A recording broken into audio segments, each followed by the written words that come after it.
मराठा आरक्षण याचिकाकर्ते विनोद पाटील आपल्यासोबत आहेत. पाटील साहेब, काल जी.आर. आला, कदाचित तो जी.आर. तुम्ही वाचला असेल. काय नेमकं खरंच या जी.आरच्या माध्यमातून समाजाचं भलं होईल का? काय नेमकं वाटतं तुम्हाला सविस्तर? हे बघा, काल जो जी.आर. आहे तो माहिती पुस्तिका मी सर्वप्रथम स्पष्ट केलं. मी काय बोलतोय याच्याकडे समाजाने बारकाईने लक्ष घ्यावं. राज्य सरकारने पुढे येऊन सांगितलं का की मराठा समाजाला मी आरक्षण दिलं? राज्याच्या मुख्यमंत्र्यांनी काय सांगितलं की मराठा समाजाला ज्यांच्याकडे पुरावे असतील त्यांना तात्काळ सर्टिफिकेट प्रमाणपत्र देण्यासाठी जलद गतीने प्रक्रिया झाली पाहिजे.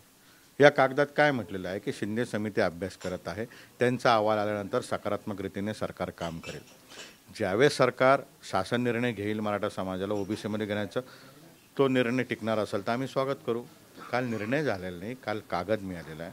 मी या पलीकडे जाऊन सांगतो, जर कोणाला याला सोप्या भाषेत समजायचं असेल तर त्या व्यक्तीने आपल्या परिचयाचे तलाठी, तहसीलदार, डेप्युटी कलेक्टर यांच्याकडे जावं, कागद दाखवावा.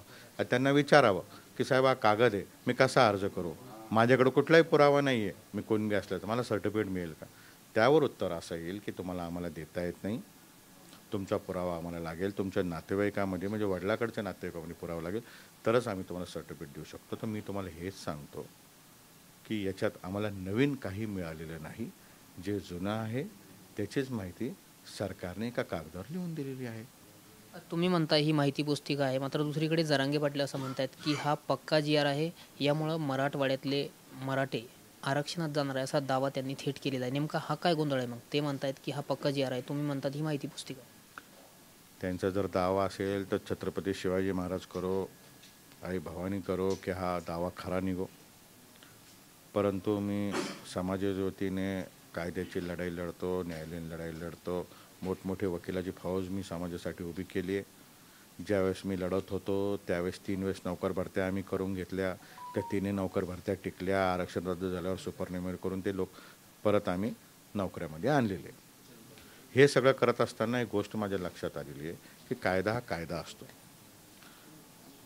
कालचा कायदा हा कायदा नाही, हा कागद आहे. कृपया आपण सगळ्यांनी समजून घेतलं. मग यातून समाजाचं काही भलं होणार नाही? भलं आणि तोट्याचा संबंध ॲज इट इज पोझिशन आहे. नवीन काही नाही याच्यामध्ये. नवीन ज्यावेळेस होईल त्यावेळेस बोल. पुढची तुमची भूमिका काय असणार आहे? तुम्ही न्यायालयीन लढाई लढताय.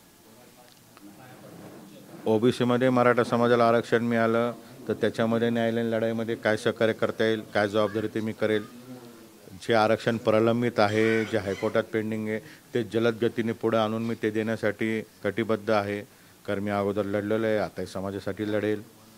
परंतु माझी विनंती की आत्ताच तुमच्या माध्यमातून विखे पाटील साहेबांचं एक स्टेटमेंट मी बघितलं की ते म्हणले आंदोलनादरम्यान विनोद ताज हॉटेलला झोपत होता. ताजमध्ये तर माझं साहेबांना असं म्हणणं आहे की पवार साहेब असतील, एकनाथ शिंदे साहेब असतील, विखे पाटील साहेब असतील, हे माझ्या समाजाचं नेतृत्व आहे. यांच्या विरोधात मी कधीच बोलणार नाही. त्यांच्या विरोधात बोलण्याची माझी लायकी नाही, पात्रता नाही.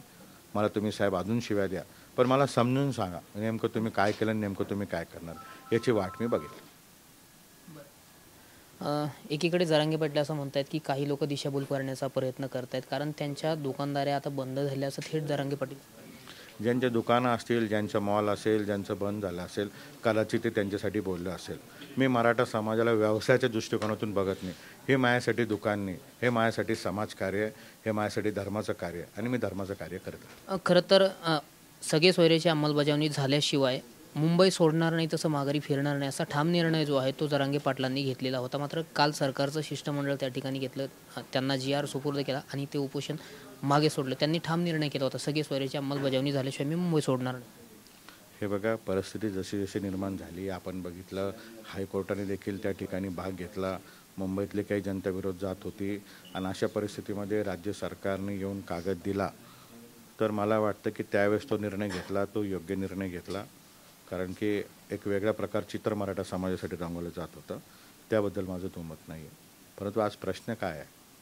आज प्रश्न असा आहे की हा निर्णय आहे का कागद आहे? तर हा कागद आहे. दोनदा गुलाल उधळला, पहिल्यांदा वाशीमध्ये उधळला आणि काल उधळला. मग हे समाजाच्या तोंडाला पानं पुसली काय म्हणता येईल? सरकार म्हणलेलंच नाही ना की आम्ही आरक्षण दिलं, त्यामुळे मी कसं काय सांगू सरकार तोंडाला पाणी पुसलं? सरकार अजून पुढं चाललं नाही. माननीय मुख्यमंत्र्यांचं स्टेटमेंट मी बघितलं. साहेबांनी सांगितलं, मुख्यमंत्री साहेबांनी ज्या ज्या मराठा समाजाकडे पुरावे असतील त्यांना लवकर सर्टिफिकेट देण्यात येईल याच्यासाठी आम्ही काम करतो.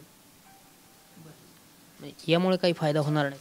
नाही, काही प्रश्नाने फायदा होणार. ही केवळ माहिती पुस्तिकाच आहे असा तुमचा दावा ठाम आहे? निश्चित निश्चित निश्चित विधी तज्ज्ञांना याच्यावर चर्चा करावी, शासकीय अधिकाऱ्यांना विचारावं, ते याचं उत्तर अधिक देतील. तर नक्कीच आपण पाहतो की हे होते मराठा आरक्षण याचिकाकर्ते विनोद पाटील. ही केवळ माहिती पुस्तिकाच आहे असा दावा जो आहे तो अजूनही त्यांचा ठाम आहे. रामनाथ ढाकणे, TV9 मराठी, छत्रपती संभाजीनगर.